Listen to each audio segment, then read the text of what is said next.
went to go out with my girlfriends, twisted my neck funny, had an instant migraine, one like I've never had before, ended up in bed for 3 days vomiting, just thinking, okay, this was weird. But come Monday morning, I was okay, got up, went to work. Tuesday morning, got up, took my daughter to Oklahoma City, and on the way there, I got a really sharp pain in my head, like an ice pick. And then it was like, okay, she's like, Mom, you okay? I go, yep, and I'm driving, I'm doing all the driving. And was fine. Within seconds, I was okay. Came home, unloaded all of her stuff, and that's all I remember.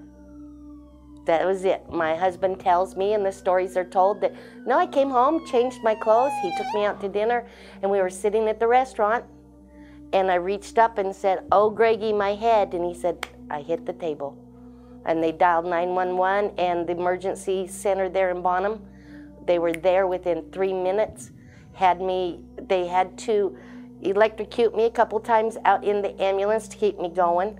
Got me to the hospital there in Bonham, the Red River Regional. And the stories are told, the doctors knew exactly what to do. They called Dr. J, and Dr. J said, get her here, and they flew me right in.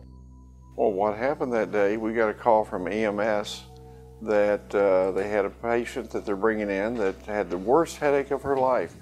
And she was sitting there having dinner with her husband, and all of a sudden she tells him this, and then she collapses. We got her transferred to CT real quickly after arrival, and I was watching the CT scan as it was done, gave the nurses instructions, and while the CT images were coming across the screen, I could see the bleed and knew where it was, that it was a large one. And before the CT scan was even completed, I was on the phone working on getting her transported. We are a critical access hospital at Red River Regional Hospital in Bonham, Texas. Our job is to stabilize patients and transfer them to a higher level facility when they're really sick, and we do what we can for the community and keep as many patients there as we can, but stroke patients like this need the highest level of care and need it very quickly. So we work with the chain of survival to get people to the right place as quickly as possible. And by working together as a network, we can avoid delays because one call does it all. Helicopter was even en route and on the way before we got her back to the room. As we got her back to the room, our trauma room, and we began the resuscitation efforts to get ready for transport, securing the airway, securing intravenous lines and things such as this, and got her ready and transported her as quickly as we could. And we love it when a plan comes together, especially with brain attack or heart attack. And it came together that day for her, and it saved her life.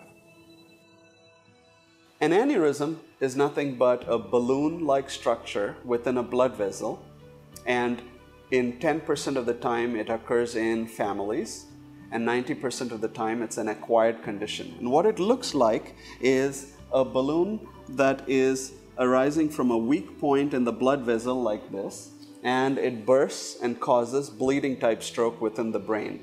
And this causes drowning of the brain blood cells, and therefore you have a bleeding type stroke.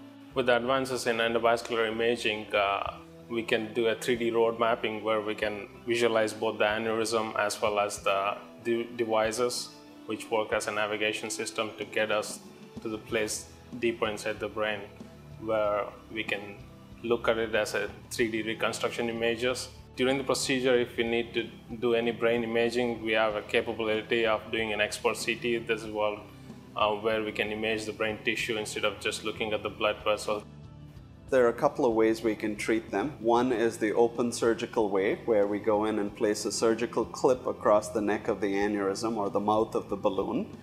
The other way is the minimally invasive approach, to be able to place coils into the aneurysm, and it's called coiling. These are spring-like platinum structures that we place into the balloon-like aneurysm and fill it up so it doesn't make any problems anymore by rupturing, because it's now closed with these spring-like coils.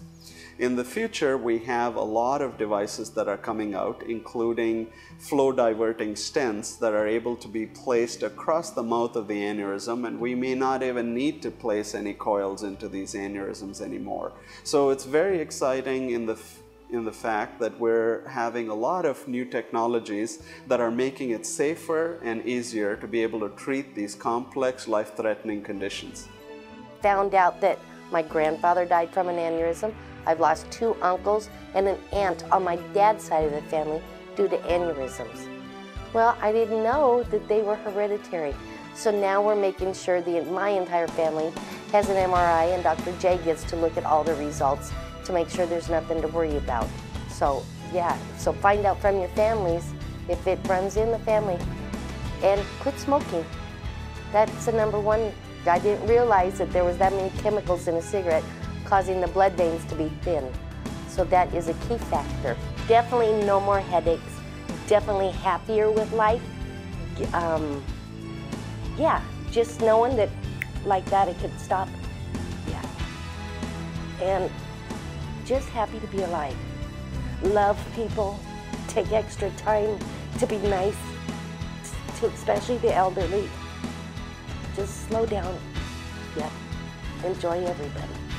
Thanks to Dr. J and the EMS team there in Bonham, I'm still here.